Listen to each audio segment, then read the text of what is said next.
చిన్ననాటి తెలుగు కథలు. ఒక అందమైన అడవిలో ఒక తోడేలు జీవిస్తూ ఉండేది. అది ఎప్పుడూ ఆకలిగా ఉంటుంది. ఎవ్వర్నీ పట్టించుకోదు. తనకే అన్నీ కావాలనుకునే స్వభావం దాని స్వభావం. ఒకరోజు అడవిలో దొరికిన మాంసాన్ని తోడేలు చాలా వేగంగా తింటూ ఉంది. ఆకలితో తొందరపడి ముక్కలు ముక్కలుగా మింగేస్తోంది. అంతలో ఒక్కసారిగా ఒక గట్టి ఎముక దాని గొంతులో ఇరుక్కుంది.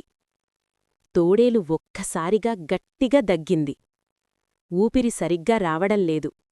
చాలా బాధతో నేలపై కూర్చుంది. ఎడమచేతితో నోటిలో పెట్టి చూసింది. కుడిచేతితో కూడా ప్రయత్నించింది. కాని ఎముక మాత్రం కదలలేదు. ఇలా అయితే నేను బ్రతకలేను. ఆకలితో కాదు, ఊపిరి ఆడకనే చనిపోతాను అని భయపడింది. తోడేలు కళ్లల్లో నీళ్లొచ్చాయి. చుట్టూ చూసింది, ఎవరైనా సాయం చేస్తారేమో అని. అప్పుడే అడవిలో నెమ్మదిగా నడుచుకుంటూ ఒక కొంగ వచ్చింది.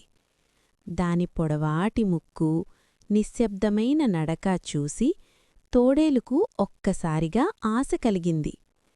ఇదే నా ప్రాణం కాపాడే అవకాశం అనుకుంది. వెంటనే కొంగ దగ్గరకు వెళ్ళి చాలా వినయంగా మాట్లాడింది. కొంగబావా, నా గొంతులో ఒక ఎముక ఇరుక్కుంది. నాకు చాలా బాధగా ఉంది. నీ పొడవాటి ముక్కుతో తీసిపెట్టవా? నువ్వు నాకు ప్రాణదానం చేసినట్టే. ఇంకే చెప్పింది, నువ్వు చేసిన ఈ సాయాన్ని నేను జీవితాంతం మర్చిపోను. నీకొక మంచి బహుమతి ఇస్తాను. తోడేలు మాటల్లో బాధ నిజంగా కనిపించింది. కొంగ మనసు కరిగిపోయింది. పాపం, ప్రాణం పోతుందేమో అని అనుకుంది. కొంచెం భయంగానే ఉన్నా ధైర్యం చేసి ముందుకు వచ్చింది. నెమ్మదిగా, చాలా జాగ్రత్తగా తన పొడవాటి ముక్కును తోడేలు నోటిలో పెట్టింది. కొంగకు కూడా భయం వేసింది. కాని ఆపలేదు.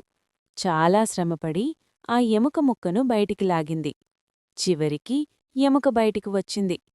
తోడేలు గట్టిగా ఊపిరి పీల్చుకుంది. ఆహా, ప్రాణం దక్కింది అని ఆనందంతో కేకవేసింది. కొంగ కూడా ఊపిరి పీల్చుకుంది. సాయం చేయగలిగాను అని సంతోషపడింది. కొంగ నవ్వుతూ అడిగింది, బావా, నువ్వు చెప్పిన బహుమతి ఇప్పుడిస్తావా అని. అప్పుడు తోడేలు ముఖంలో మార్పు వచ్చింది. కళ్లల్లో మోసం కనిపించింది. చిరునవ్వుతో చెప్పింది, బహుమతా? నీ ముక్కును నా నోటిలో పెట్టికూడా నేను నిన్ను కొరకలేదు కదా, అదే నీకు పెద్ద బహుమతి. ఇంత చెప్పి తోడేలు ఒక్కసారిగా అడవిలోకి పరిగెత్తింది. కొంగ ఆశ్చర్యంతో నిలబడిపోయింది. తన మంచితనానికి మోసం జరిగిందని అర్థమైంది. బాధగా తలవంచుకుంది. అప్పుడే కొంగ తనలో తాను అనుకుంది, మంచితనం మంచిదే, కాని మోసగాళ్ల మాటలు నమ్మకూడదు. నీతి: మోసకారుల మాటలు నీటిలోని మూటలు. వీడియో నచ్చితే లైక్, థమ్స్ అప్.